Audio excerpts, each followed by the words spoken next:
It's Recognize Maine right here on RecognizeRap.com. So good to be back. We took some time off for the summer, but now we are back with a loaded episode on the first Friday of October. So much to get into today. King Hennessy is stopping by for an interview. The rapper from Maine, as well as the Bronx, New York, will be checking in. And AB the King from Falmouth High School is here with us today as well. And at the end of this episode, we got details on Wazo David's Instagram page getting hacked. That's all coming up on this week's episode of Recognize Maine. But first, King Hennessy, welcome to the show. Thanks for joining us. And I know you're on fire right now. You got 3 songs released in the past month. You got sold out dates with Scarfo, you got Bank, and Drip most recently. So what's got you working so hard right now, and why is now the time to unload all these tracks? Basically, that stuff I had in my email before I got incarcerated. So basically, now was the perfect time to drop it, so everybody know that ain't shit over. That's why my next EP is Thought It Was Over. Okay, and how long were you in jail for? I was locked up for 2 weeks, then I got out on house arrest. So, does being on house arrest, does that explain your long drought of releasing no music? Because like I said, in the past month, you've dropped 3 tracks, but before then, you went basically like a year releasing no new music at all. So, does being on house arrest explain that drought? Yeah, nah, it basically had more to do about like family issues and stuff like that, me taking care of more important things than music. Okay, and that's understandable. And as for right now, though, you got the Drip music video that just dropped, shot by Christian Carute. Do you got more videos coming on the way? Yeah, I do, actually. I'm trying to work something out right now with Ammo. We about to we basically trying to put together a hit single, and then we're going to put a video together for that. Hey, Ammo, one of the original members of Backwoods Strictly Gang. It was you, Ammo, and Jstar Hefner back in 2016, was it? You guys were the hottest rap group out in Maine. And speaking of Jstar, what's up with your friendship with him? Because you used to be seen a lot with him, used to record a lot of music together, and I don't see you two together much anymore. As far as really on some personal shit, we don't talk too much. He's doing his own thing, I'm doing my own thing, and ain't too much really going on there. Not really too much. I don't really think I'm gonna hop on no more music and stuff like that with bro and shit, but it ain't too much to say about, about that situation. He doing his own thing, I'm doing my own thing. We're going our own ways with shit.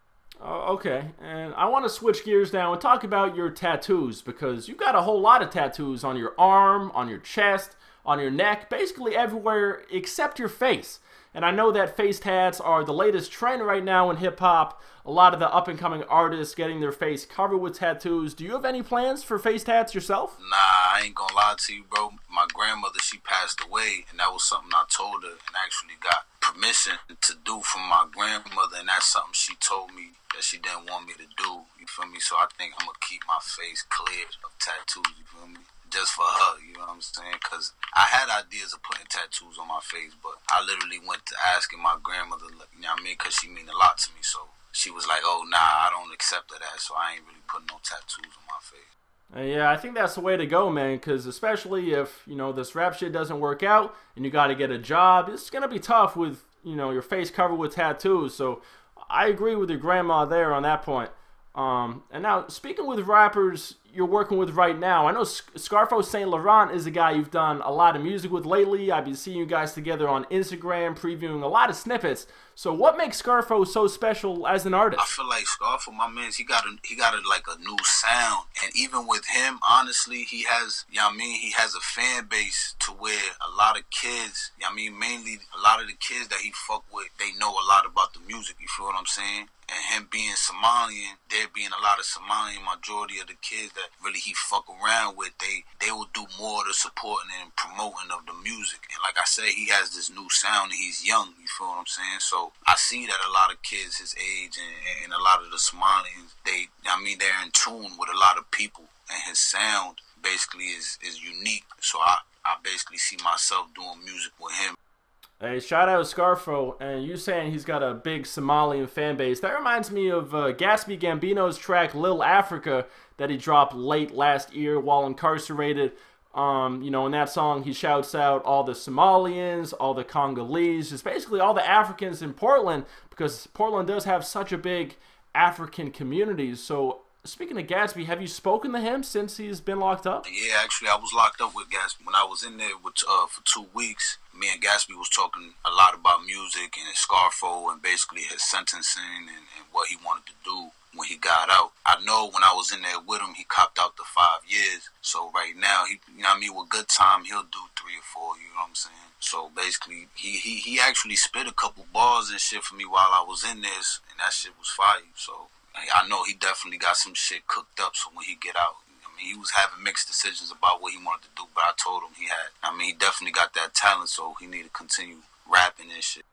Man, 3 to 4 years for Gambino, it's so depressing to think about, but hey, I know everyone around here is still going to be playing his music and keeping his name buzzing, so hopefully that time goes by quick.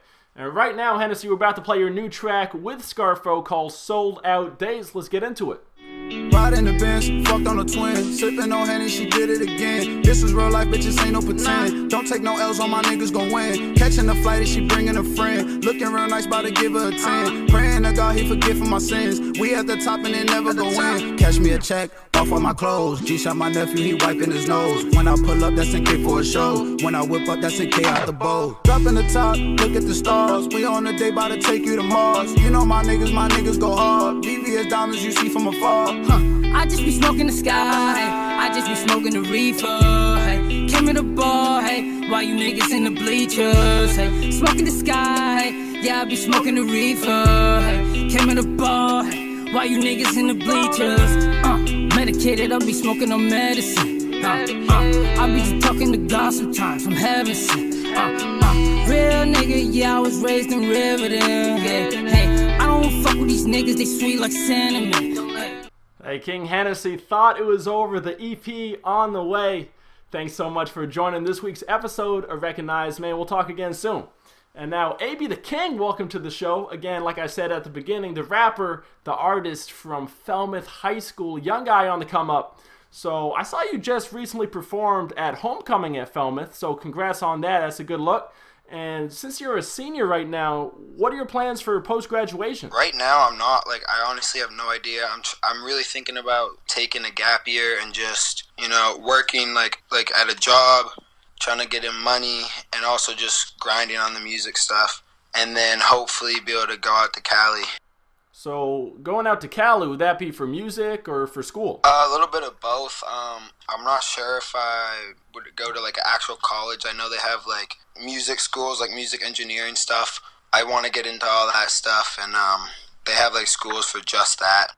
You know, one guy from Maine who did go to school for audio engineering, Javi, the R&B artist from Maine, he actually moved out to California himself, and now he's the plug out there for a lot of up-and-coming artists, you know, engineering them, recording them, and himself too. So that would be a good look for sure if you'd be able to get into that.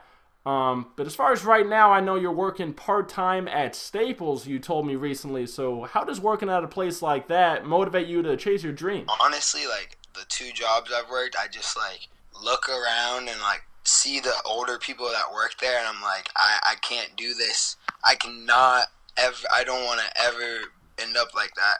Yeah, man, I've worked at some jobs like that before, too. It is sort of depressing. But you just got to keep doing and keep working your way up the ladder, and hopefully, you know, more opportunities come your way.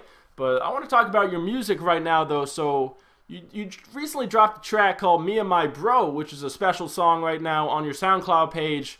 I realized that it features your younger brother. So is that his debut on the mic? Yeah, that was his first time. He was super hyped to do it.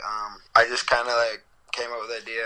My mom like suggested I should do it, and I was like, yeah, I think it could be dope. Yeah, it was a cool concept for sure. You two going back and forth, you know, delivering flows. So on that track, you got a line where you say, "I'm half white, but I'm a Rasta." So you are biracial. Yes, my mom's white and my dad is black. And the reason I said Rasta is because I was born in Trinidad, and you know, my dad was like hella Rasta, had a whole reggae band and everything. So have you considered becoming like a reggae rapper? Because I feel like that would be a unique lane to go in. You know, I know how to play the drums, so like kinda, you know, but probably just sticking to rap. I always thought it'd be like hella cool if I like had an accent and could do like, I think it's Ziggy or one of his other brothers that like does like Rasta rap or reggae rap. I thought that would be pretty dope if I could do that. Yeah, for sure. And as for guys you're collaborating with right now, I know Cole Stetson is a local producer who you've done a lot of work with him. What do you love so much about his beats? Bro, Cole is my boy, first off. I just want to put that out there. He's my main producer. Shout out to Cole. He puts a lot of time into his beats. You know, he really likes to have, like, it be perfect. You know, I've seen him put, like, days in, like, a few days into working on a beat, perfecting every little thing. And the really cool thing is that, like, for most of the songs that I have, like So Cool and What Do You Mean and Moon, we literally like linked up and was like, I already had the lyrics or kind of had an idea, and I literally just like fit the lyrics to, or he was able to fit the beat to my lyrics, which is like crazy to me. I was like, the fact that he can make it so perfect. Hey man, that's awesome that you two got that special relationship going musically. Who knows where it's going to take you both. Right now we're going to get into your brand new single called Who the F Are You, right here, world premiere on Recognize Maine. Who the fuck are you? Who the fuck are you? Who the fuck are you? Red bottoms for my shoes. I sleep in the stew. Producer rocks a Gucci, bro. I just want the Louis though. My life is a movie, so who the fuck are you? Who the fuck are you? AB the King, Who the F Are You, world premiere on Recognize Maine. He's got a project coming called The Future Is Bright, so be on the lookout for that. Once again, AB the King, thank you so much for stopping by this week's episode of Recognize Maine. And right now we're about to get into that story about Wazoo David, his Instagram page getting hacked, as I mentioned at the beginning of this episode. So it was on Tuesday earlier this week. His page got hacked, and it wasn't just like a normal page got hacked and the passwords got switched around and all that. Nah, his name was dragged through the mud. I'm talking about false allegations like he paid $5,000 to have a TED Talk, that he stole designs from the youth to benefit Keisha Wazoo. And I say false allegations because a lot of these were proven false by people in the comment section, whether they're big supporters of Wazoo David or family members or people with direct knowledge of the allegations that were made. So, and hey, that's not the Wazoo David that I know. I mean, the guy that I know, he is the biggest supporter of the youth. He elevates all the young kids from Portland, gives them a platform to shine. And anyone who knows David knows that's not what he's about. So hey, keep your head up, man, and hopefully you get that page back soon. And that's a wrap for this week's episode of Recognize Maine, right here on RecognizeRap.com. See you again next Friday with another 2 special guests. Until then, peace.